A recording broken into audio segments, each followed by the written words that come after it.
guys, it's Jessica from Peace Love Books, and today I'm here with a trope recommendation video for romances with the hero who will destroy the world for the heroine. So it's like, I would destroy the world for you. This is a little different than the touch her and you die romances, because this one, they will just like give anything to protect the heroine, to get the heroine back, or to save the heroine. And I literally read a scene in a book that I'm reading currently that had this trope, so I had to sit down and film this. But first I want to get to a recommendation for someone I think you guys should follow, and I've talked about this person before, but I don't think I've mentioned them in a while, so let me go ahead and pull up their page. This person has been on BookTube for a few years now at least, I think, and they are really close to 4,000 subscribers, and that is Averie from Averie Loves Books. I think you guys should definitely follow Averie if you love romance. She reads a wide variety of them, including a lot of like alien sci-fi romances. So if you're really into Ice Planet Barbarians, she actually did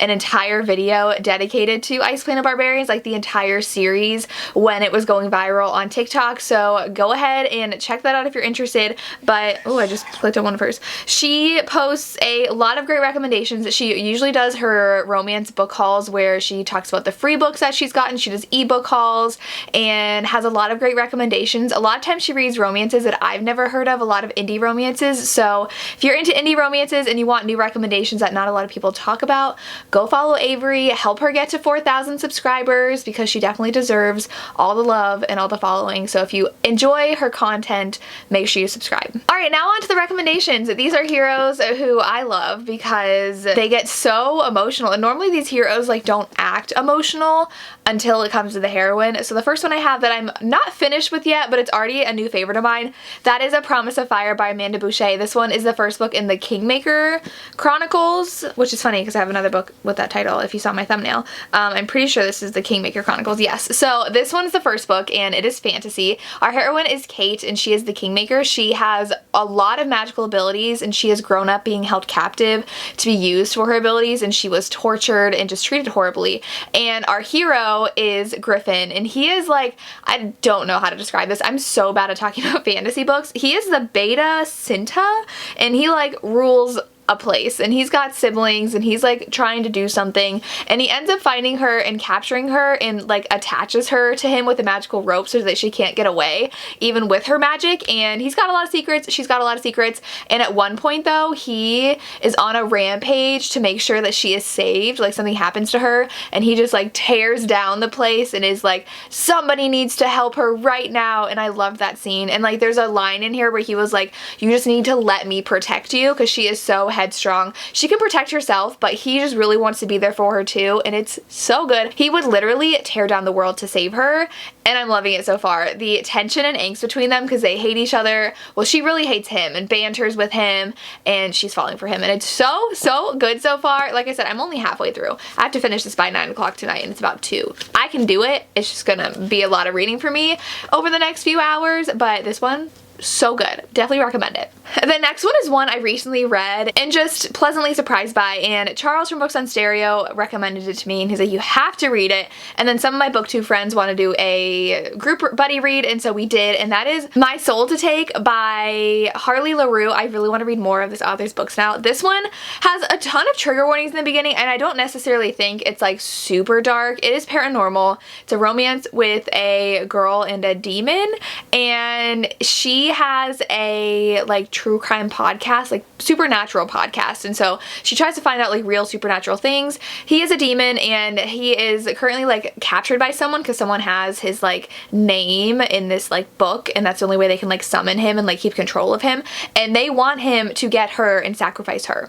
And he immediately is like, nope, no can do, and he wants to protect her. And the thing that happens, like, I was just touched. The end of this book, like the big final like culminating moment, he just puts everything on the line for her, and like that moment, what he says to her and what he does, I was just obsessed with. I was just like, yes, you may be a demon, but you have feelings and you are obsessed with her and you love her, and it is so good.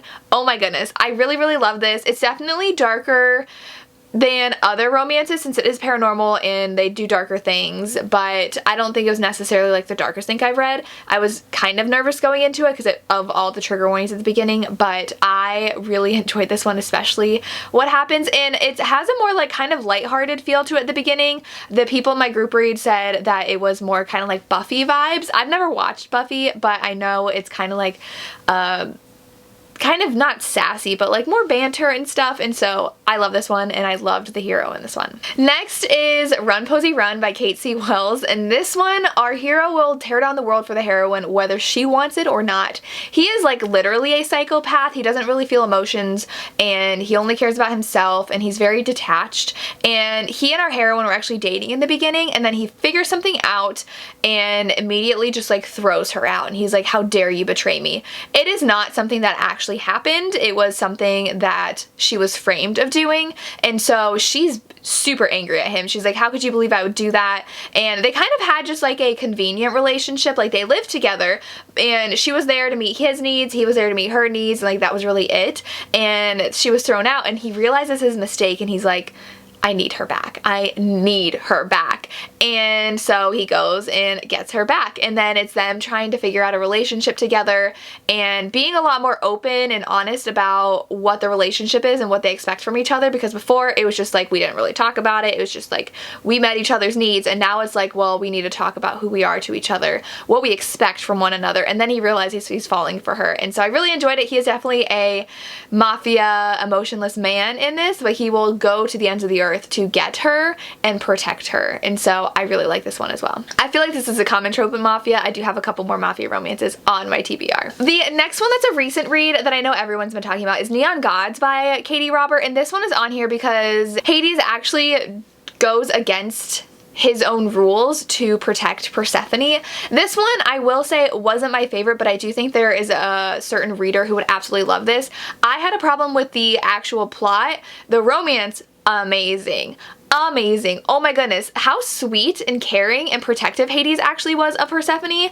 I was obsessed with. It's fake dating. They are supposed to have this relationship in public in order to make Zeus jealous so that Zeus doesn't want to marry Persephone anymore, because Persephone's mom pretty much said, Zeus, here's your next wife, and like all of Zeus's wives have died from Zeus, and so Persephone's like, heck no, but she runs off and runs to Hades. And so the romance was just adorable, and I loved how hard Hades fell for her, and then something at the end. A lot of this trope comes in like at that climactic moment at the end where things go down, and in this one it did. He was willing to sacrifice everything for Persephone, and I love that about him. That made me love this book, despite the fact that I didn't really love the whole like Zeus conflict, because I felt like it wasn't urgent enough and like real enough.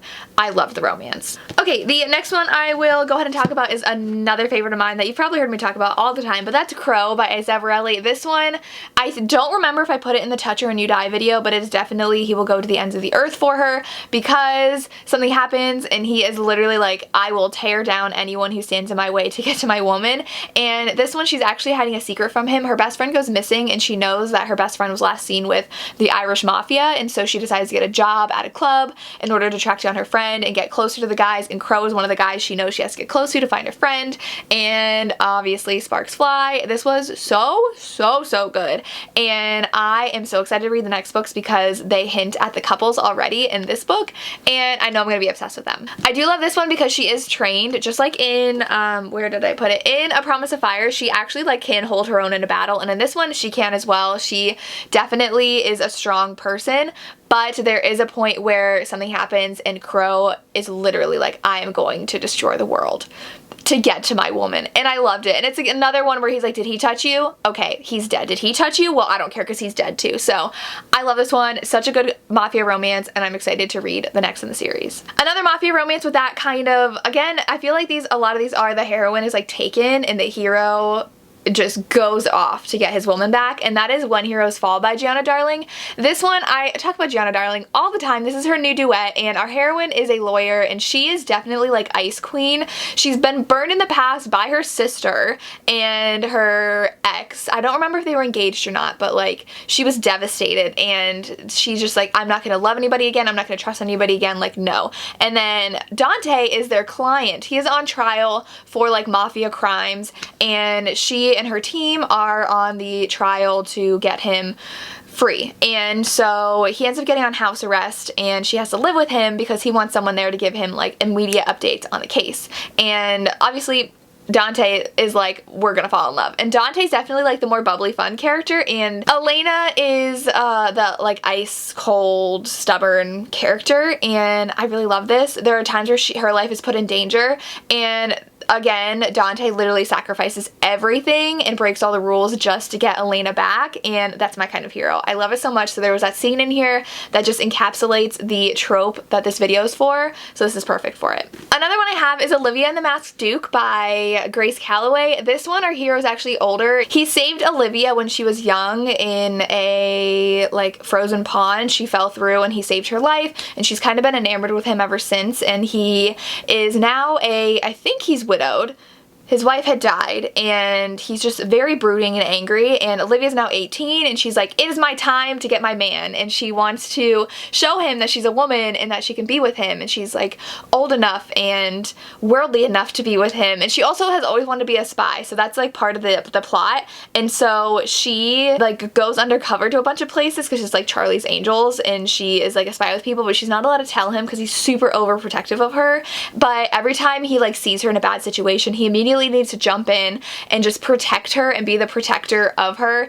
And even though he wants to push her away because he feels like he's not good enough, he's dealing with this other mystery of this drug in town, and it's great. It's a lot going on in this book, but I really loved it, and I really loved the romance. The next one is Hate by Tate James, and this one I have a love-hate relationship with the series because the first two I gave 4 stars, the third one I gave 3, and now I'm annoyed at the series and don't know if I want to continue on. I don't think it needed to be dragged out, but this one is a reverse harem romance, and the Madison Kate is our heroine, and she went to this like fight slash like riot night, I think it was, I don't remember what it was called, and the police end up showing up, and she thinks that she's like safe with these guys, and then she's waiting for them to like pick her up, and then all of a sudden the police show up and throw her in jail and like think she's in like causing all the problems, and so she blames the guys. She's super angry. She leaves for a year, comes back to live with her dad, but really her dad's out of town with his new wife, and she moves in with the guys that had been the reason why she went to jail, and so she's super angry at them. There are 3 of them, and they all really are into Madison Kate, and they are super overprotective of her. I do think, especially in the 3rd book, they could do more.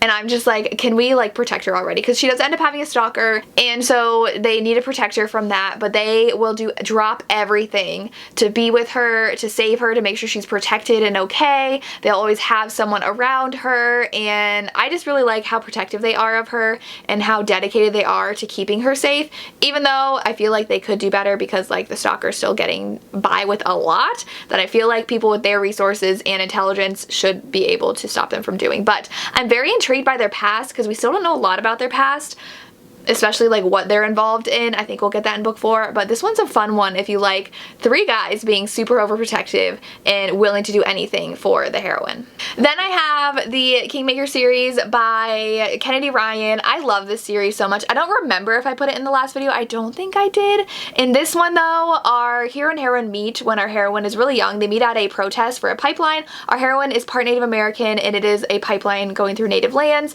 and our hero's there because his father is the like owner of the pipeline, and so the hero sees her and they end up getting thrown in jail together. He's a little too old for her at that time though because she is a teenager still, so nothing happens, but they keep on seeing each other throughout their lives. So if you don't like romances that take years to happen, don't read this. It is a duet, but something that happens at the end of this book as a cliffhanger really shows Maxim's like need to be there for her and do anything for her and protect her, and I really like that nature about him. He goes through a lot too. There is part of this in Antarctica, which I absolutely loved and made me want to read more Antarctica romances, but I just really loved how devoted he was to her and how they were just meant to be. Like they had seen each other for so many different points of their lives, and it's like, you guys are meant to be together, and he will do anything to make sure that happens and that she stays safe.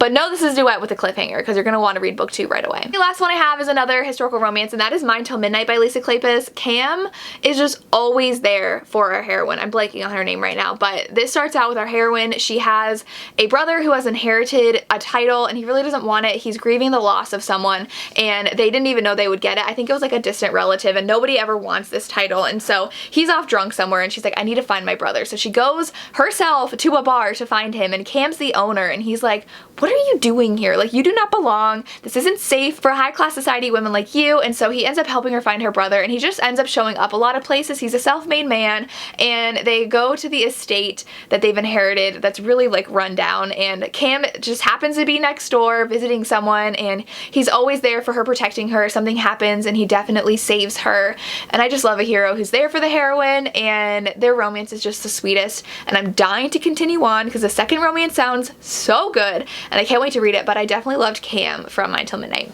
And those are my favorite romances with heroes who will destroy the world for their heroine. I just love this trope so much. Let me know if you have favorites down below. Any recommendations for me I would love, and that's all I have. As always, thank you so much for watching and have a good day. Bye.